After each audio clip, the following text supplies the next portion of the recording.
Hey everyone, what's going on? It's me, that guy from Team Niederdorf. And right off the bat, as you could probably tell from the title of this video, whatever I shall name it, this isn't my normal type of video. Last night, as most of you probably saw, if not you woke up to it this morning, Donald J. Trump is our new president. Just the way things are. And it's strange times we live in. And I know for at least half the country, it's a bitter pill to swallow. But despite all that, we are America after all.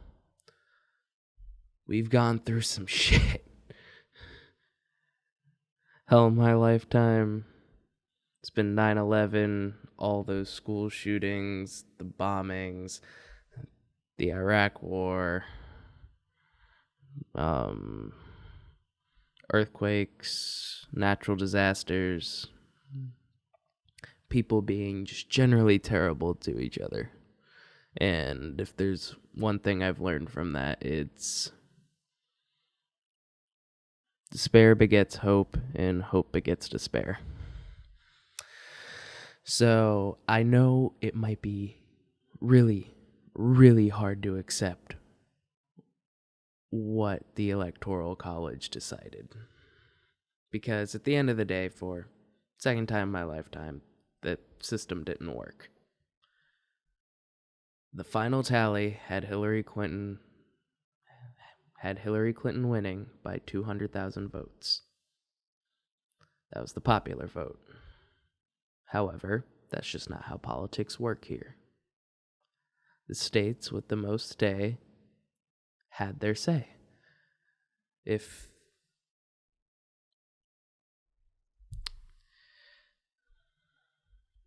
What I'm trying to say here is, we have made our bed on whatever side we sit on, and now we have to lay in it. And if this is a disaster, like a lot of people, including myself, believe it to be, then in 2 years, revote the Senate. I have to tell you, as an election for my first one being able to vote for a presidency, not the best impression to leave in someone's mouth. However, it doesn't mean that we're totally fucked. Granted, if we look at history, it would appear for the last 2, maybe 300 years that every time it's, whether it be 1820, 1920, or 2020, country's not been in a good spot. 1820, we were fresh off the Louisiana Purchase, which, put a giant strain on our country. 1920, we obviously had Black Tuesday, and we were in the midst of the Great Depression. And the reason I bring up the Great Depression is because the last time Republicans owned all the White House, the Senate, and the House of Representatives, we were in Great Depression within a year and a half. And I'm not trying to say this of it will happen. I'm just saying it is a possibility. All you have to do is look at history. Thing about history is, it is a great teller of what's to come. There's that thing of history repeating itself, and while no two events can actually happen the exact same way twice just because different people, different variables, doesn't mean the message can, not still come across. And I wanted to sort of just get my thoughts out there, because if you follow me, granted, some of you probably like Trump, and to you, that's your opinion, and I can't change it. Doesn't mean my opinion's better than yours. Doesn't mean yours is worse than mine. George Carlin once said, my opinion is that your opinion doesn't mean shit. Yeah, quotes. My opinion is that your opinion doesn't mean shit. Fact of the matter is, apparently everyone's opinion mattered.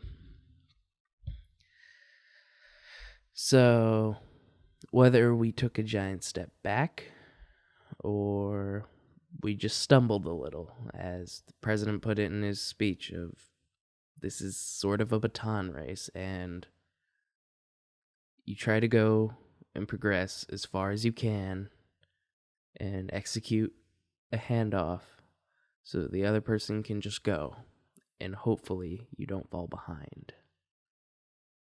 And I wanted to take this time too because I didn't know how to feel last night. Like, I hardly slept.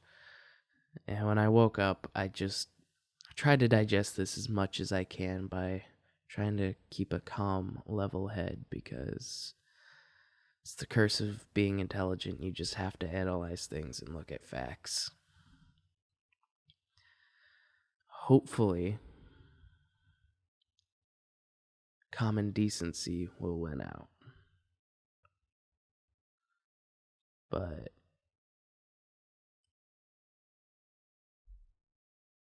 it's just sort of hard to see it right now, is what I think I'm trying to say.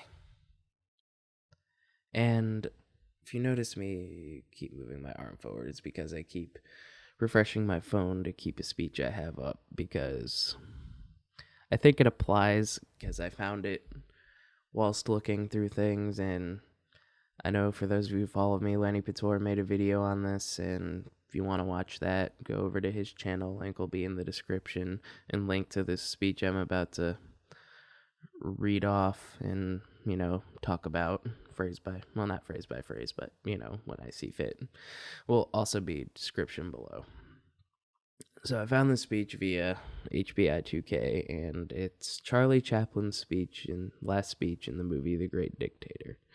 So I'm just going to go through it, and if you want to see the speech for yourself, but I'm also going to probably change a few things, because, this was written in, 40s, 30s. So need to update some stuff. But for the most part, the message is there. So without any further ado, I'm sorry, but I don't want to be an emperor. That's not my business. I don't want to rule or conquer anyone. I should like to help everyone if possible. Jew, Gentile, black man, white, gay, straight, transgender, whoever you are. We all want to help one another. Human beings are like that. We want to live by each other's happiness, not by each other's misery. We don't want to hate and despise one another. In this world where there's room for everyone, and the good earth is rich and can provide for everyone, the way of life can be free and beautiful, but we have lost the way. So, we can't just hate and despise one another, because the true root of the problem is, on either side that you fell on, the other side was a figurehead for almost everything you despised, and that's just not healthy as a country.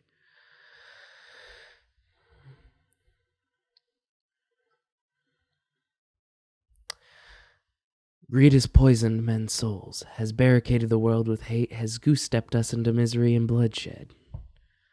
Isn't that the truth? We've developed speed, but we have shut ourselves in.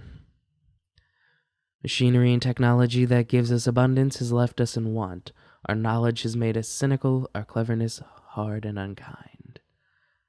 We think too much and feel too little. More machine than humanity. More than cleverness, we need kindness and gentleness. Without these qualities, life will be violent and all will be lost. And even back then, with the advent of the radio and the airplane, which this gets to, as much as we want to be together, technology has created a bubble where We all do it. We hang out with people that are like-minded to us. We follow people on Twitter, Facebook, whatever your social media preference at YouTube. We follow people that have a like mind because that's what's comfortable. And we need to be able to have conversations with one another. And I know it's hard to not have it be fueled by hate or disagreement or, my opinion is better than yours type deal. But at the end of the day, we're still all people. Here's the airplane and radio thing I'm talking about.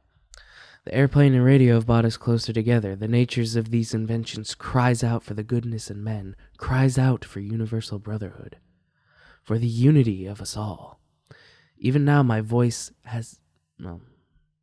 it's what the speech says. I'll touch on this in a second. Even now my voice is reaching millions throughout the world, millions of despairing men, women, and little children, victims of a system that makes men torture and imprison innocent people. And, America's number one in incarceration rate, and we live in a day and age where I can sit in front of this screen, this box, and reach potentially billions of people given the right circumstances. We live in a world where we're more connected than ever, but as even stated in that speech, we're also more isolated than ever. We choose to live in these bubbles of contentment, I guess. We refuse to see that there might be another way of thinking to ours, and to that, it's almost sad that we can't have a productive conversation. And politics is supposed to be a productive conversation. Whether it be to the right or the left, it's supposed to be compromise. And as much as I don't like the way things have ran the past 8 years, there's no denying that things have gotten better. Despite the fact that the Senate and the House blocked our current president at every turn.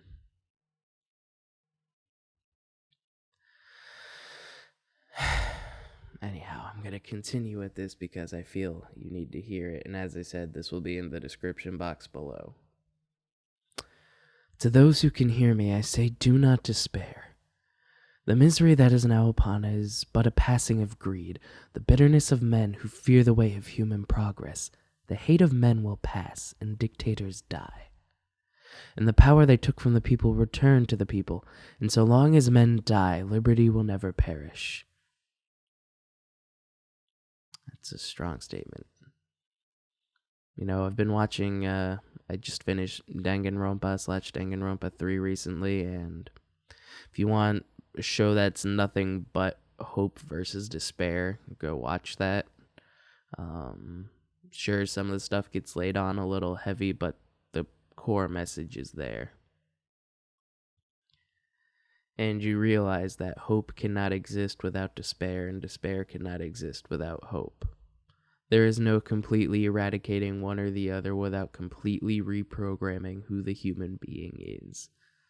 That's just free will.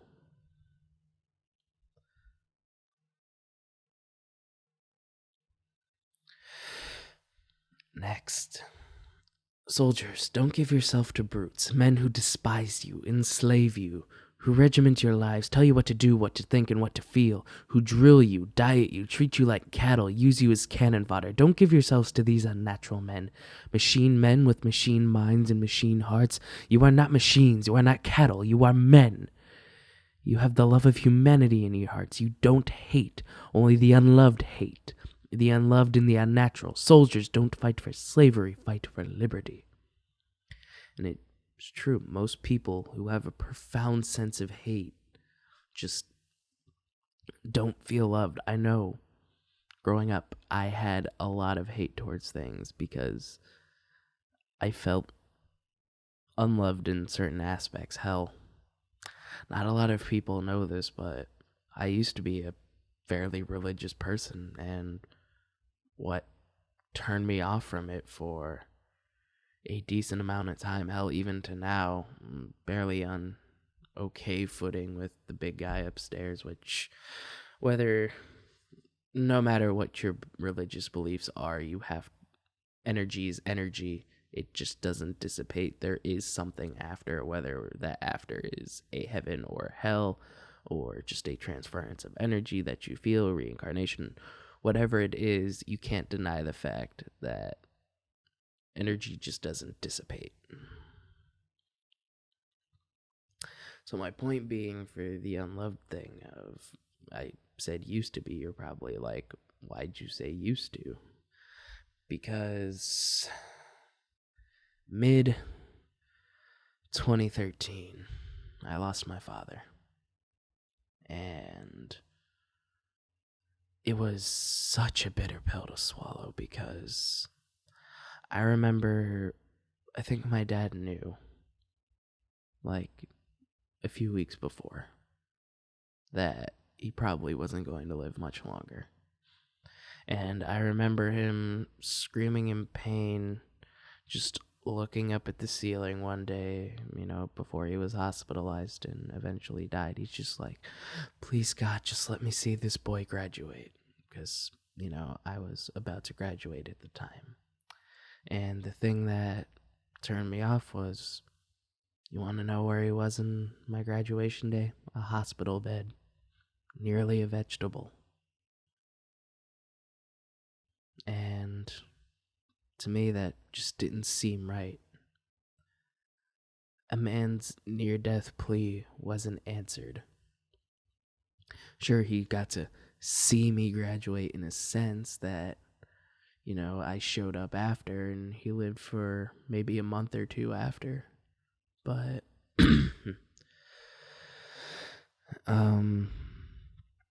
he wasn't there, which is what he probably wanted.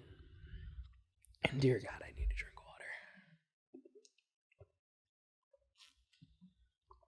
water. Which is what... Jesus Christ, throat, what the hell? Sorry about that. Which is sort of... I guess it's just one of these topics I can't get through without choking up a little. Like, literally. It's one of those things that I was furious. Because how could... Granted, the man had his flaws. But how could an overall great man who just wanted to do right by people, provided they did right by him, have to go through so much shit? And I believe my story is relatable to what's happening and what's to come. Like, some people are going to feel that we're going to have to go through some shit that we don't feel we deserve. But the reality of it is, it's happened, and there's nothing we can do to change that fact for now. The fact that my father's dead is a fact that will never change, but the fact that Donald Trump is president, that the Senate is Republican, and that the House is Republican are all things that can change. In 2 years' time, as I said earlier, we can turn things blue. Which, for better or worse, let us have a crack at the House for once. Let us have a crack at the Senate for once. Because in my lifetime, hasn't really been a majority. Let us have a productive conversation rather than, we don't like what you're doing, we don't agree with your policies, you're being too radical, you're being too pro-human right. So, in a hissy fit, we're just going to shut down the very system that's supposed to be keeping hundreds of millions of people in check, if not billions, by our actions.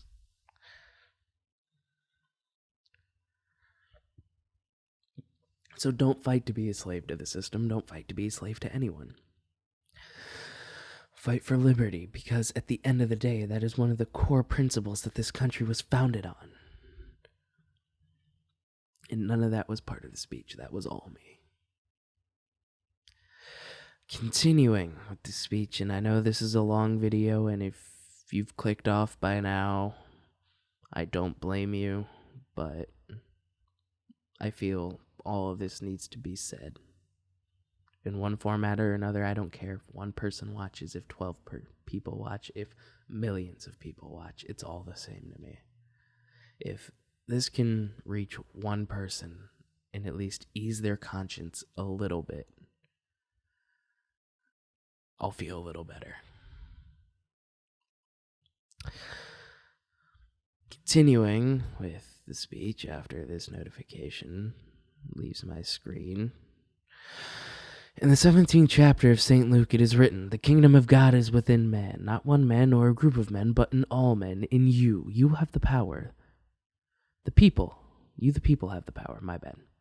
The power to create machines, the power to create happiness. You, the people, have the power to make his life free and beautiful, to make his life a wonderful adventure. Then, in the name of democracy, let us use that power. Let us all unite.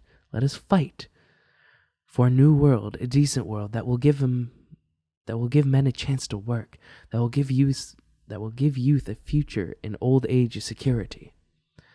By promise of these things, brutes have risen to power, but they lie. They do not fulfill that promise. They never will. And that's true. As much as people despise the current system, it was a system, in essence, bought. So I don't know whether the vote for Trump was protest because he was anti-establishment, but he too was fueled by greed and was making promises he most likely can't keep. So I hope I'm wrong in that this is a clusterfuck, but that is just my feeling. I'm trying to stay centered, but facts are facts. Last time, all three, as I said earlier, were Republican. Great Depression happened. Anyhow, final stretch of this speech. Dictators free themselves, but they enslave the people. Now let us fight to fulfill that promise. Let us fight to free the world, to do away with national barriers, to do away with greed, hate, and intolerance.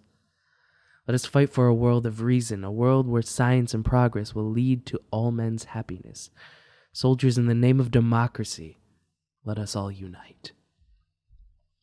And if it wasn't clear of my message of trying to relate to you on a personal level, on a national level, on a social level, is despite the fact there's so much hate and despair wanting to be spewed, and as hard as it is, trust me, I know, to try and spread that love, whether it be for religious reasons, personal reasons, or just being a decent fucking human being, we need to stand together. Because, united we may fail, but divided we'll fall. We're fucked, but we're making it so much worse. Which, for those of you who like that sort of music, that was a quote from Bring Me the Horizon. And I felt it was appropriate. So, it's been 24 minutes, something like that. I just needed to vent. I needed to get some sort of message out there, and I don't know, let me know if you want to hear my thoughts on things in the future, because quite frankly, this channel is whatever I want it to be. Sometimes it's a gaming channel, sometimes it's an unboxing channel, sometimes it's a reaction channel, sometimes it's a skit channel, sometimes it's just me and you talking. Rather, me talking and then me replying in the comments, but, I just need this message out there, so just let me know down below what your thoughts are, and try to keep it civil. Just try, please. Trust me, I know what flying off the handle feels like, and I know the need to feel like you need to fly off the handle, but the fact of the matter is, flying off the handle doesn't help anyone except yourself. It's an unfair rage that you put upon towards people. And people you love don't deserve that. I know. I've lashed out. I've done things I've regretted in anger and fear and in hate. And it's just not a place you want to be in. That being said, love one another. And after all, whether you be Democrat or Republican, as Obama put it in his speech, this was an intramural scrimmage match where Americans first and Democrats and Republicans, or wherever the fuck you fall, second. So we're going to put our hands in and we're going to break on 3. 1, 2, 3.